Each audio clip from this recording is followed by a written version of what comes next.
In the previous lectures or classes, we have heard how to build ADCs. In this class, we will now find out how to choose the right ADC for our application. Let's begin with some of the most fundamental characteristics that are needed in an ADC.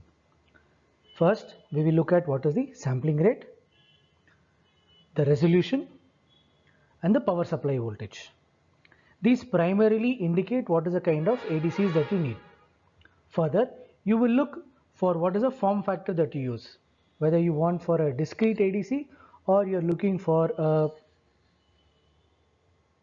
smaller ADC where you want to integrate on the PCBs, thin ADCs like SMDs, etc. Next, when you look at, you will look factor that you can choose from is the number of channels that you need for your application. Depending upon the number of channels, you will look at the architecture of the ADC being different. Next method of clarification or classification that you would see is being an industrial ADC or an industrial application where precision is very important, or you will look at biomedical ADC where power is taken at a premium with a very low noise. So here there are some of the factors that come into picture. Now if you see the rough estimated chart with respect to the frequency and the resolution in the number of bits, we have this particular figure which shows frequencies from 10 Hertz all the way up to 1 gigahertz, and that is on the x-axis, which is called the sampling rate, and on the y-axis we have the number of resolution of bits starting from 8 bits all the way up to 24 bits. Now when you want to choose an ADC, there are 5 broad market segments which you can look for currently. First one is data acquisition. Second, you have precision industrial measurement. Third, we have voice band and audio. Fourth, we have high speed. And fifth, we have the RF speed. Now let me give you an example of some of the most common things that we use daily in our life. And one common gadget that everyone has right now is a telephone or a smartphone. So in this particular gadget, you have the simplest or the most fundamental activity is making a call and receiving a call.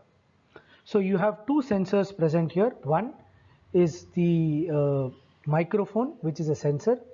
Then you have the speaker, which is a actuator. Now these two come under the band of a voice band or audio application.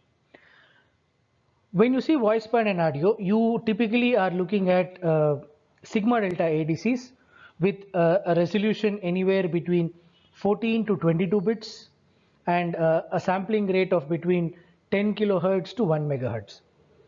If you understand that the human ear is about human ear can hear at maximum of 40 kilohertz. So the maximum frequency at which the noise or the sound that is sampled has to be under 40 kilohertz for the human ear to make sense out of it.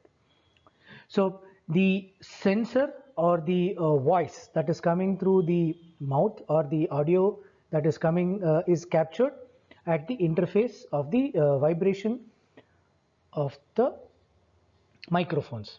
This is now converted, is an analog signal which gets converted into a digital signal. So here you will typically use a sigma delta ADC.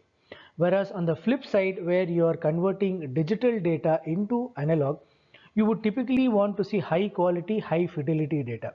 The human ear is perceptive and it is sensitive to good quality data.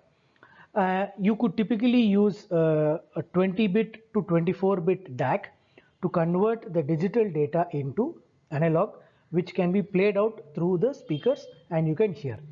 Some of the most common high quality instruments or gadgets in the audio area are expensive, and the reason for their being expensive is because they give the high quality performance outputs even with the large input values and others.